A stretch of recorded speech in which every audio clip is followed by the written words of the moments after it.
Hello guys, today I am show you how to see your Facebook password. Follow my all steps, otherwise you cannot understand properly.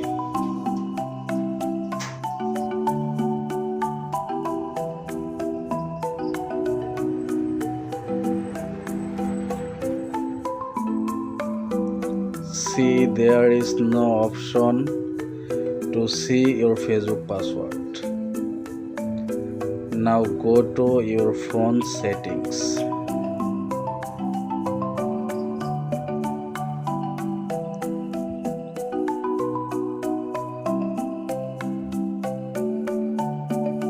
Click on Google.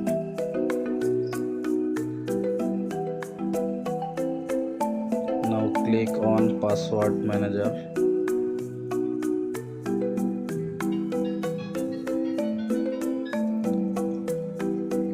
Click on Facebook.